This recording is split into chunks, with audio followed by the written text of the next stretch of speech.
नमस्कार साथियों, आप लोगों को इस बात का पता है कि पिछले साल से लेकर अब तक हम एक बहुत बुरे दौर से गुजर रहे हैं और मुझे लग रहा है कि ये दौर खत्म होने का नाम ही नहीं ले रहा है। इतनी पूरे विश्व में कोरोना को लेकर महामारी है।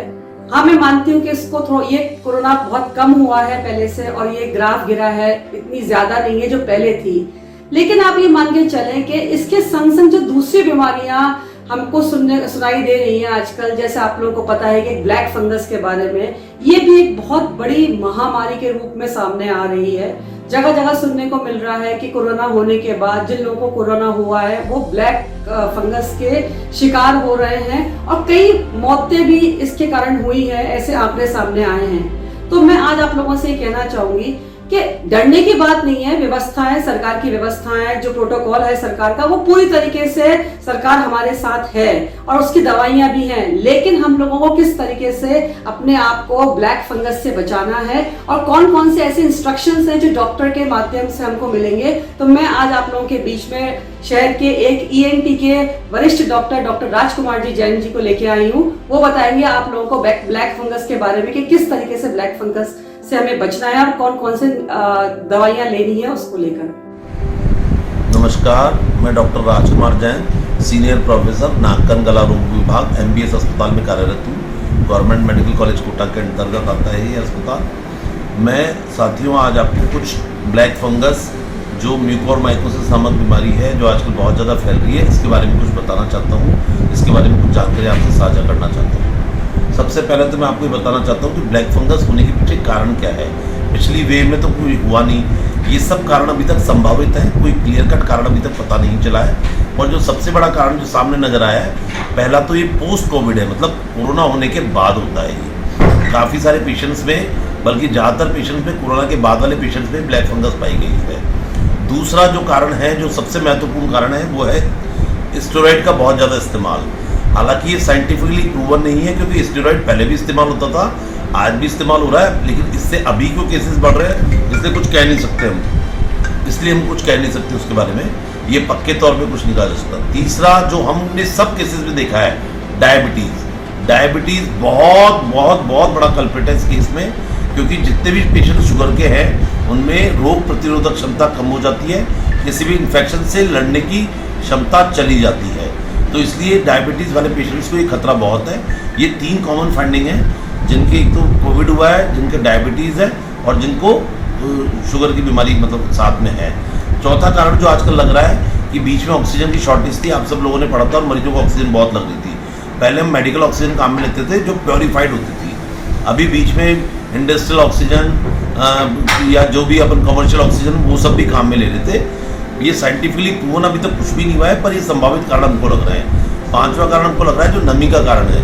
बहुत सारे लोग बहुत ज़्यादा भाप ले रहे हैं। मेरे पास कई सारे पेशेंट आते हैं जो बोलते हैं कि डॉक्टर साहब मैं 4-4, 5-5 बार भाप ले रहा हूँ दिन में। उससे क्या होता है, नाक के पीछे वाले हिस्से में और मुंह में बहुत ज़्यादा नमी हो जाती है, और नमी किसी भी फंगस को फैलने के लिए उचित वातावरण है।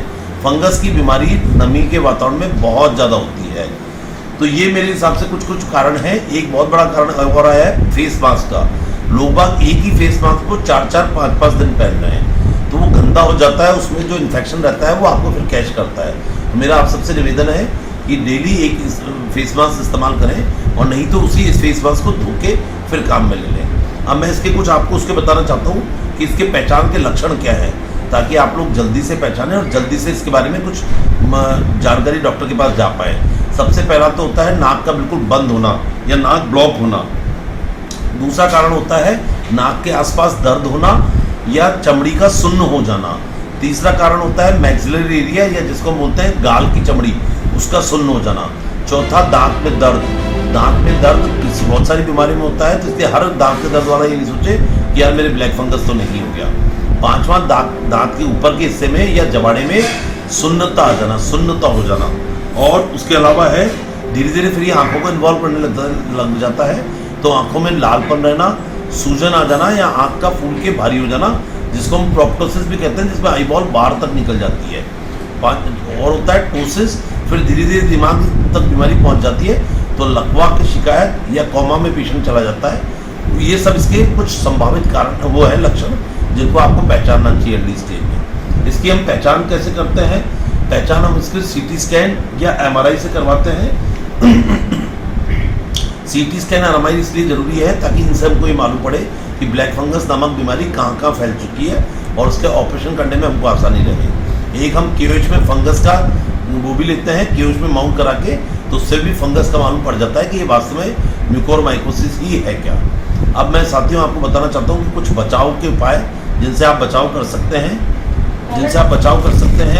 बचाव के सबसे बड़ा जो कारण मेरे को नजर आता है वो है कि मास्क आप रोजाना प्लीज साफ इस्तेमाल करें। रोजाना एक ही मास्क को बार बार इस्तेमाल न करें, एक मास्क रोजाना काम करें। दूसरा, डायबिटीज को, जितने भी डायबिटीज के मरीज हैं वो शुगर को कंट्रोल रखें, शुगर पे ध्यान दें पूरा अपना।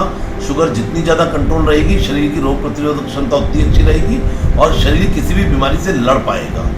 तीसरा जो सबसे ज़्यादा ध्यान रखने की बात है, नमी एवं धूल भरे वातावरण से दूर रहें।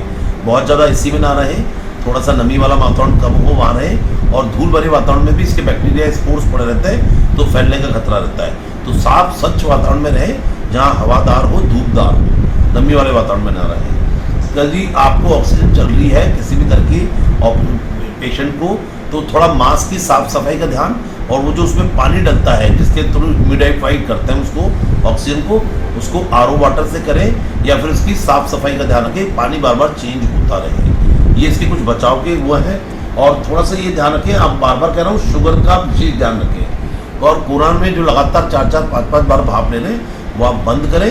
थोड़ा सा ध्यान दे दें, नाक के हॉट सलाइन गार्गल्स करें, और नाक की सलाइन अल्कलाइन डूशिंग एक चीज़ होती है नमक के पानी से धोना, वो करें आप, बस ये ध्यान रखें। धन्यवाद साथियों।